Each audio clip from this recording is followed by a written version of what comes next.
I just wanted to, do I need this microphone? Yeah. Okay. I have hearing aids, and when I don't wear my hearing aids, I talk loud so I can hear myself. When I have put the hearing aids on, they tell me I talk a lot softer, so I apologize. I wanted to just share with the group, because a lot of, I don't know how many of you are Vietnam veterans, but there's a few of you, but the rest of you that aren't Vietnam veterans, the only reason you were in Albuquerque because you wanted to serve and you're part of that era. And when the Vietnam Veterans Memorial was finally developed, put in Washington, I was in Washington working for Senator Jeremiah Denton. And I wanted to share a little bit about how that came about and all the controversy and why there was a controversy about it and with that. When the Memorial Fund was established, Jan Scruggs and Jack Wheeler were the two motivating guys that made it started. Ross Perot stepped up and gave $1 million to the fund to start it.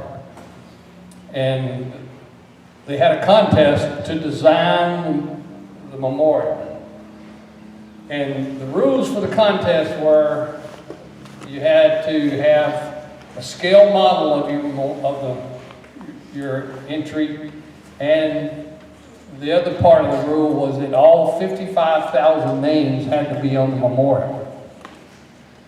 That kind of hand-struck everybody, all the ones that proposing, because if you put, how do you design a memorial where you put 55,000 names on it? So the other thing that they did, and I can tell you, Jan Scruggs was a real space cadet. I sat in the office with him and talked to him, and he was just a nervous guy. The other thing was, they said they did not want any Vietnam veterans on the selection committee. And the reason they didn't want them on there is because, according to him, the Vietnam veteran would unduly influence the selection. Well, so they got 8 architects to be on the committee. The problem with that is 3 of those architects actively counsels guys how to avoid the draft and then one of them actively helps guys get to Canada. So we don't want veterans just unduly influence it, but we don't have any problem with the anti-war guys influencing. So that was part of the issue. And then the selection was Maya Lynn's selection. And again, she didn't do it to scale model. She just had a drawing of her wall. Well, when it came out, it was a big controversy because one, it was black instead of white like most memorials are stone colored, and it was below ground where all the rest of them were above ground. So it was a real controversy there. And Senator John Warner was the one that introduced the bill to get it there. So he decided to have a meeting of all the parties that were upset about it and try to figure this out. So there's about 50 of us in the room. Senator Warner, Senator Denton, Admiral Stockdale's wife was there. Jan Scruggs, Jack Wheeler was there. I was sitting in the cheap seats back in the back. Ross Perot was sitting right behind me.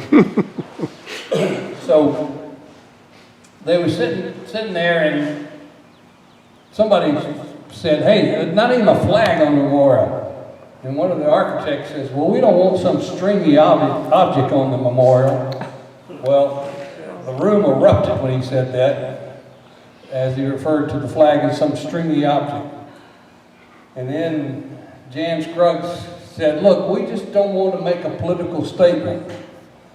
So after all that went on, Senator Warner turned to Senator Denton and said, "Look, the only guy in this room who's got the most invested in this is Senator Denton. So I think he ought to say something." And so Senator Denton said, "Look, when you say you don't want to make a political statement, that in fact is a political statement." And Ross Perot leaned up to me and said, I forgot how goddamn smart that guy is. So all of that comes about when they finally said, okay, we need to put we need to alter the memorial. And so they said, we will commission Fred Hart to do a statue for us. So the three member statue you see at the memorial was a result of the controversy. And when Fred Hart got his scale model, it was about that tall, he asked myself, Jim Webb, who became Secretary of the Navy, if you remember, and wrote The Fields of Fire, and Tom Carhart to come see the scale model. The thing about it is, when we went in there, all three of us saw something different. Jim Webb said when he saw the scale model, it reminded him when he watched a helicopter, a medevac, lifting off one of his soldiers. To me, when I go and look at it, it looked to me like it was a lieutenant putting his his machine gun position in defensive position, and they hear something and they all freeze. If you look at they just look like they freeze because they heard something. And I forgot what Tom Carhart, his was different too.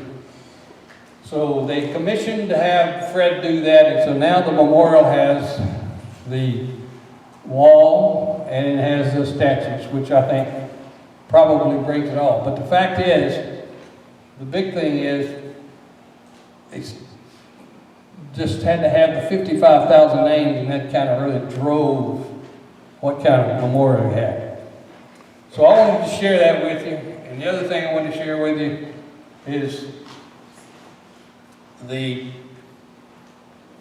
idea that Vietnam was a drafty war is false.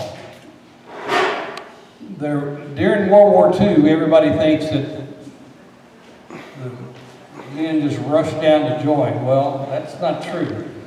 67% of the people that went in World War II were drafted. Only 33% were volunteers. Vietnam was different.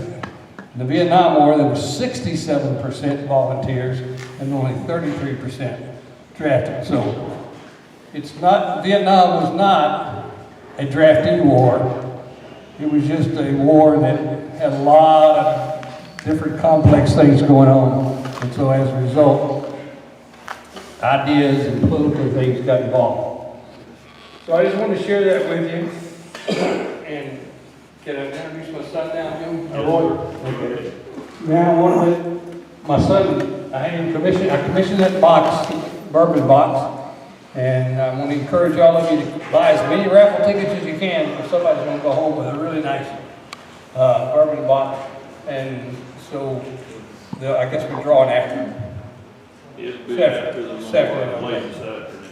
So you got plenty of time to buy the tickets. And I'm going to let Roy come up here and tell you a little bit about a project he's doing.